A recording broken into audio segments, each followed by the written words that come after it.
We've got so much coming up. We're going to begin with England because of course, England and West Ham midfielder Declan Rice spoke to talkSPORT yesterday ahead of the Three Lions Euro 2024 opening qualifying game against Italy tonight at 7:45. It's live on talkSPORT. He said he was honoured to receive praise from a player like Marco Verratti. From Marco Verratti, I think if I had to, I'd be here all night if I was, speaking about him as a player. To hear that from him is really special. And every time I put on an England shirt and a West Ham shirt, it's nice to see that I'm getting the recognition I deserve, because I give it everything I've got every time I put on a shirt. Like I said in an interview before, just to even put on the armband for West Ham alone at 24, I think for me I would never get a bigger privilege than that. So to hear that from Marco Verratti is really special, and I'm really looking forward to sharing a picture of him again tomorrow night. I'm really looking forward to it. I think it's fair to say Declan Rice is one of the first names on the team sheet. How highly do you rate him, Ted? Very highly. Of all the very good decisions Gareth Southgate made in Euro 2020, he made a bad decision for me. We've all got our ideas about management. When he took Declan Rice off in extra time and left the other midfield player, Phillips on instead, I thought that was a bad decision. Declan was still keeping the ball. Even when he didn't have a pass on, he would run with the ball and get out of trouble in that way, and we kept the ball when he had possession.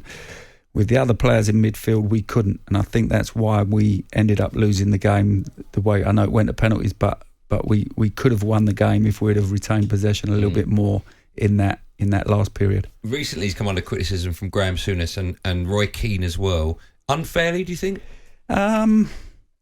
I think they, when you're talking about top players, you put them up against other top players, and the complete midfield player would be able to defend, tackle, run forward, but score goals as well. And if you add a couple of goals to Declan's game, not a couple of goals, but if you add 6 or 7 goals to Declan Rice's game with what he's got at the moment, all of a sudden you're talking about an absolute world beater of a player. But, you can say that about many a player, really. Do you think that's what he's lacking then? He's got just about everything. I mean, he's still relatively young. He's, 24 years old. So he's not even reached his pomp, right? We talk about footballers at 26, 27, reaching their... I mean, he does a fantastic job for England and for West Ham. But, if you want to go to that next level and be the complete player, if you add a few goals to your game as well, then you are the complete player, because he does everything else very, very well for me. You've played with some unbelievable players. Does he remind you of any players you've played with in the past? A little bit like Michael Carrick. Good awareness on the ball, finds a pass into the front, into the midfield players to let them go and play. A little bit different, probably a stronger runner than Michael, even though Michael was always in the right position at the right time, so he made the game look very easy. But he's becoming a big fixture in England's setup, and there's no bigger accolade than that, really. There's talk that this summer he could possibly leave West Ham. He'll only have 12 months on his contract, so if West Ham are going to cash in, you would expect them to do it this summer. Yep. Does he make every team in the Premier League, and of course by that I mean the top 6, because obviously everyone else below that you would assume yes, does he make everyone stronger? Does he get into everyone's starting 11?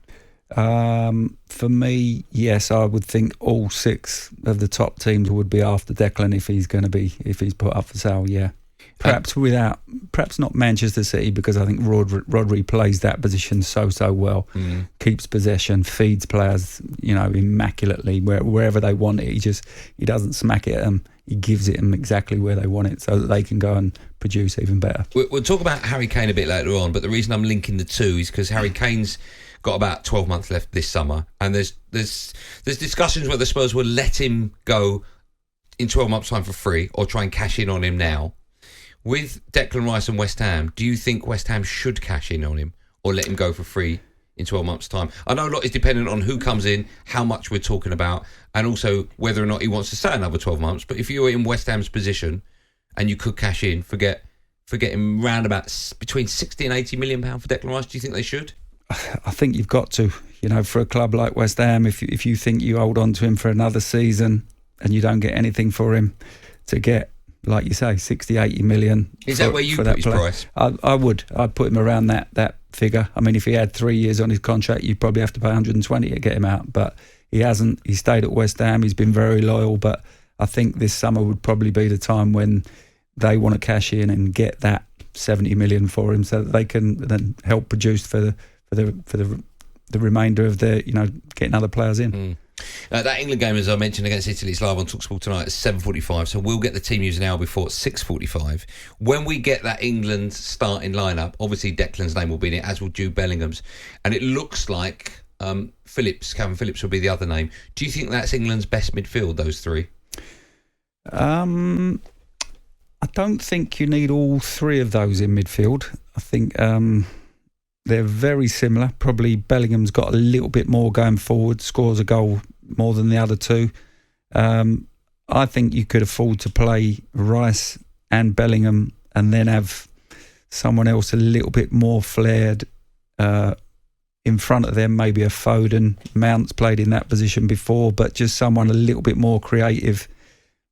Not so sure about Grealish playing in there. He likes to play wider. He's more of a wide boy than a number 10 and receiving with the ball back to goal, but someone with a bit more flair. Okay. We've got you for the whole 3 hours. We're very excited at that. We're building up to live commentary of the England game. Of course, it's 7:45. It kicks off. Boys on the Sports Bar, take your calls from 10. Just quickly, on the day of an England game, were you more nervous than on the day of a Premier League game? Was it a different feel? The big games, once you're playing in the European Championships or the World Cups, then you're on the big stage. But there was a lot of friendlies or a lot of qualifiers that you had to play. Yeah, well, still the qualifiers, because you're up there to be shot at. You played in the 0-0 in Rome in 97? 97, yeah, when we had to get a point. Do you remember that? We're going along with, that's like a quarter of a century ago we're going back, isn't it? Yeah. Do you remember it well? Quite vividly, yeah. Got a 0-0 draw there. I know that Christian Vieri had a headed chance in the last minute that went agonisingly past the post for them, but meant that we went on and qualified for the World Cup. talkSPORT Drive with Andy Goldstein, Monday to Friday afternoon from 4 on AM, on DAB, via the talkSPORT app and on your smart speaker. talkSPORT.